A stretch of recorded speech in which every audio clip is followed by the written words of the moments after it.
Estamos de volta. Segundo bloco, nós estamos conversando sobre Atos dos Apóstolos, capítulo 15. É um episódio onde há uma reunião em Jerusalém, há um debate acontecendo. O debate todo está em torno do que é necessário para a gente aceitar as pessoas que estão vindo para a comunidade de crentes como membros dessa comunidade. Como é que a gente aceita as pessoas, o que as pessoas precisam fazer para serem aceitas nessa comunidade que está se formando, que é essa igreja do primeiro século. E quando a gente terminou, o Elias tinha feito as considerações dele e o Gui tinha algo a dizer. É interessante a gente perceber que a circuncisão é estabelecida como um símbolo de uma aliança feita com o povo de Israel. Por que Deus faz uma aliança com o povo de Israel? O povo de Israel tem a função ali de levar a mensagem do Deus verdadeiro para o restante dos povos da terra. Em vários momentos no decorrer da Bíblia, a gente percebe Deus ali meio que se decepcionando com o povo, porque o povo não assume para si aquela missão que ele deu, desde o início, sempre rejeitando, sempre rejeitando. Então, a partir do momento que toda essa atitude do povo de Israel culmina ali na morte de Cristo, rejeitando o Filho de Deus, a partir daí você tem um outro ministério, e aí os discípulos são incumbidos de levar essa mensagem a todos os povos. E, inclusive, nessa lição, a gente falando sobre levar essa mensagem aos gentios. Então, se o símbolo era estabelecer uma aliança com um povo que ia cumprir como uma missão que acabou não acontecendo, né? Não da maneira como Deus queria, não faz mais sentido manter. Não faz mais sentido manter o símbolo. Existe uma confusão que acontece na mente do povo, que é essa coisa do que é o que é a aliança e o que é a salvação. A salvação sempre foi para todo mundo, a salvação sempre foi universal, a salvação sempre chegou a todas as pessoas. Abraão é aceito pela fé e assim por diante. O que acontece e que na cabeça deles tinha era exatamente que a aliança, ser parte do povo da aliança era receber essa função, era receber essa missão. Ser parte da aliança é receber a missão. A salvação não é necessariamente fazer parte de um grupo, fazer parte de um povo. E agora a gente percebe aqui que isso está trazendo uma dificuldade para eles, porque eles entendem então o seguinte: olha, para ser membro dessa comunidade, nós somos o povo, Jesus era judeu, nós estamos em um contexto judeu. Para ser parte desse povo, precisa passar por isso aqui. Pergunta: nós não exigimos mais a circuncisão das pessoas, não é a igreja, né? A igreja não exige circuncisão das pessoas que estão sendo aceitas na comunidade. O que coisas, ou como é que a gente corre o mesmo risco de também estabelecer circuncisões para que as pessoas sejam aceitas por Cristo Jesus? Um pouco antes, Thiago, era costume dos judeus, quando o estrangeiro entrava dentro do seu território, até mesmo escravo, e ele queria se tornar parte daquele povo, passar pela circuncisão. Então era natural eles esperassem que tivesse alguma marca. Nós temos isso em outros processos, e eu não vou dizer, talvez outra pessoa possa responder sua pergunta com mais objetividade, mas a minha cabeça, enquanto você estava falando, foi para um rito que nós temos, que é o rito do batismo. Então Jesus diz: ide por todo mundo, façam discípulos, batize o discípulo. Então, para nós hoje, a entrada dentro do meio cristão, para você dizer que você se tornou cristão, é cumprir a ordem de Cristo de ser batizado. E aí tem um texto: se crer e for batizado, será salvo. E aí tem uma discussão que permeia a periferia desse assunto, que é: quais são as condições ou quais são os critérios que habilitam uma pessoa a ser batizada? Pode ser rápido, tipo o eunuco, um dia de estudo bíblico, no final do dia ele falou assim: ó, estou pronto, vou descer as águas. Vai ser um pouco mais de tempo? Qual é o tempo que leva para isso? Então, eu acredito que aqui a gente pode estabelecer algumas coisas importantes em relação ao batismo. E aí, eu digo algumas coisas. Primeiro, ele já conhece o básico?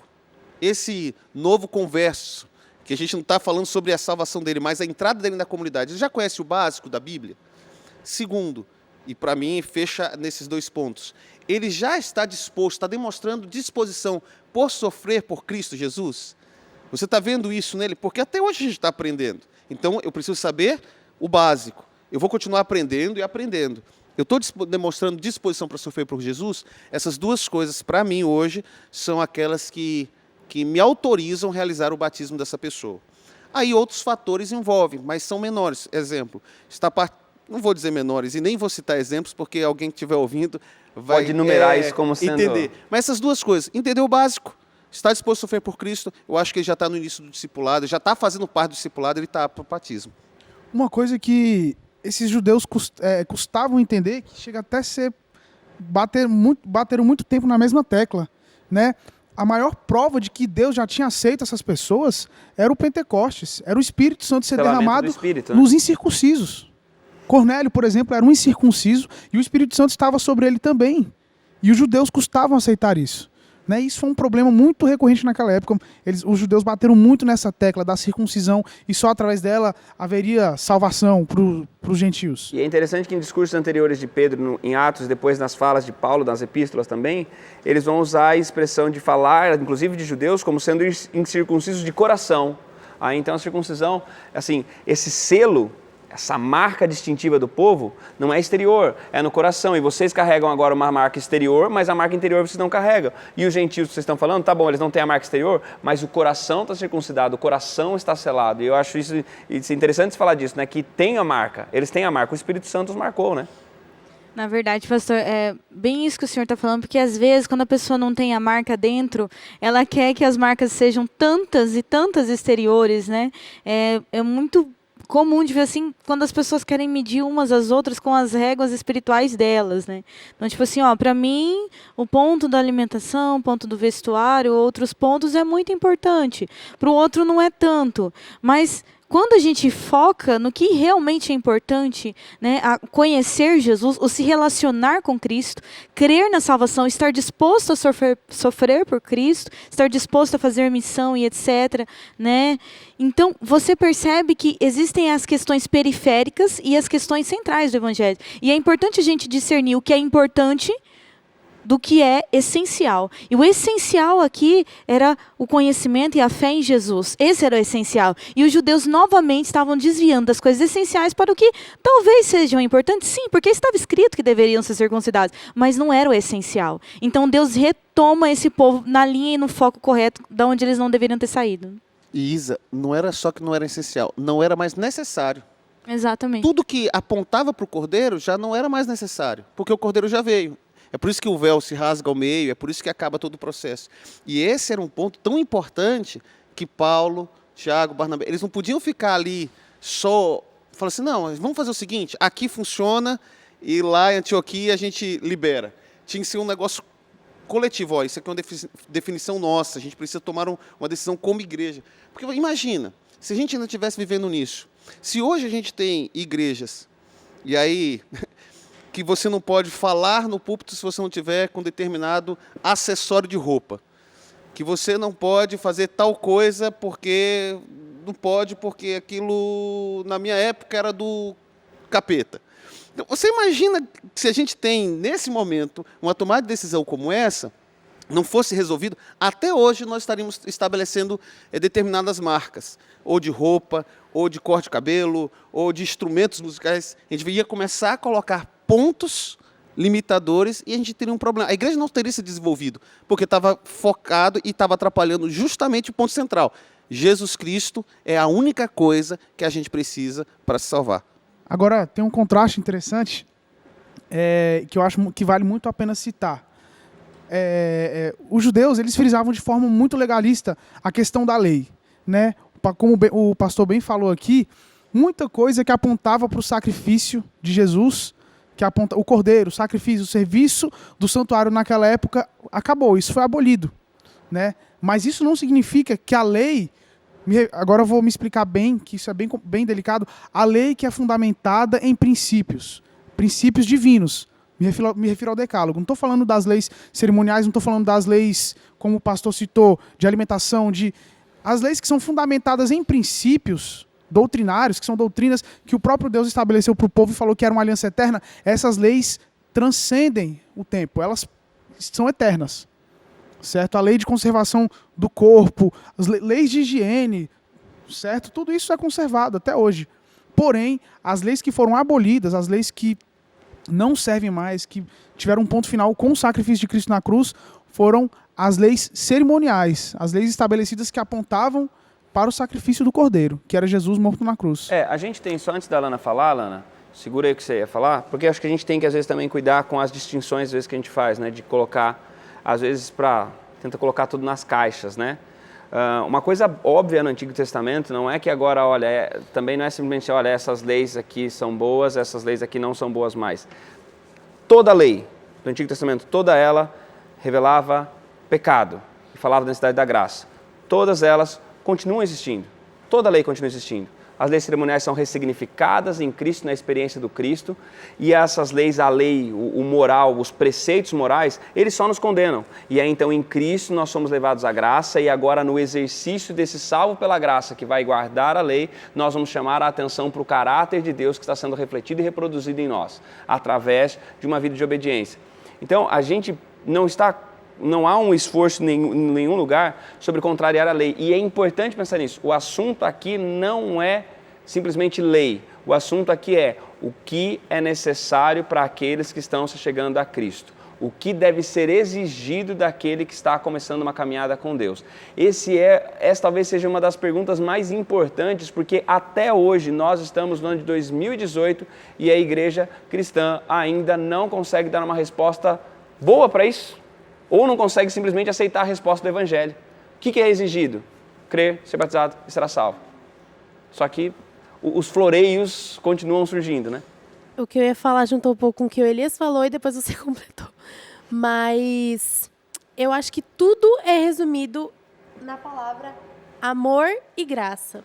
Se nós recebemos a graça de Deus, nós sabemos que somos salvos pela graça, nós que já somos cristãos, nós que já vivemos o cristianismo, que deveríamos pelo menos viver o cristianismo, nós vamos saber falar para as outras pessoas que eles são salvos somente pela graça. E ponto.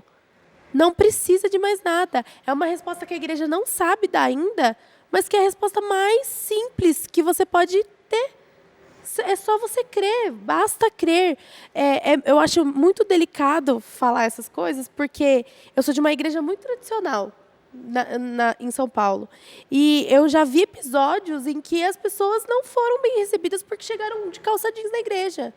E isso é delicado falar, porque nós precisamos ter uma roupa especial para nos achegarmos a Deus e tudo mais, mas uma pessoa que está chegando agora, ela precisa de amor, ela precisa de receber a nossa graça, a graça que nós recebemos de Deus. A gente não sabe dar graça, porque muitas vezes a gente não sabe receber a graça também. A gente está fazendo as coisas por mérito e acha que todo mundo vai ter que fazer também, né?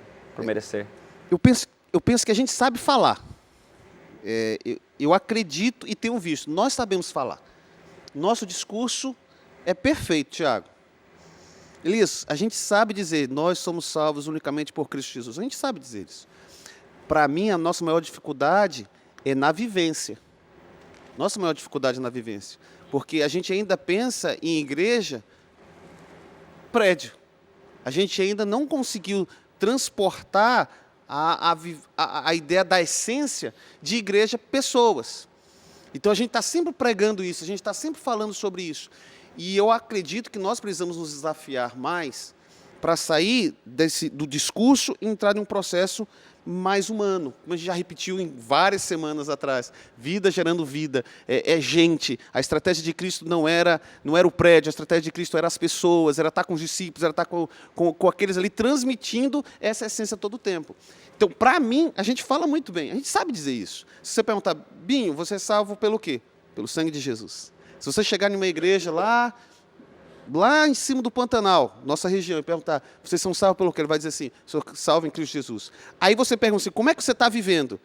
Aí essa parte da cognição para a vivência, e talvez por nós sermos muito humanos das práticas, a gente começa a estabelecer coisas assim, olha, a prova que eu estou vivendo na graça é que eu faço, aí o camarada começa a dizer os seus valores. Começa a listinha, né? Aí começa a listinha. E é interessante pensar, né? Se eu chego para alguém e pergunto, você é salvo pelo quê? Pela graça de Deus. Você está salvo hoje? Não sei. Então, ou seja, se é só pela graça, então é fácil ter a certeza da salvação. A gente vai tentar voltar, não, nós vamos voltar. no próximo bloco, e no próximo bloco a gente vai tentar ver como é que eles resolveram. Como é que esse embate entre aquilo que era necessário para essas pessoas que estavam chegando à comunidade, como é que esse embate entre os que acreditavam, precisavam de circuncisão, os que não entendiam mais a necessidade de circuncisão, como é que isso é resolvido ali em Atos capítulo 15 e as implicações disso para a vida da gente também. Então fica por aí e a gente volta daqui a pouco para o terceiro e último bloco do Código Aberto. Antes de perguntar a falência dos planos, lembro de ser quem sou, lembro de ser humano, mas tu sabes da dor e também do fracasso. Me socorra, Senhor, do cansaço, pois eu vi crescer um mal interno reviver. Não deixe essa sombra entrar, não deixe essa sombra entrar. Fez queimar meus devaneios, flagelar. Espero-te encontrar, espero-te encontrar.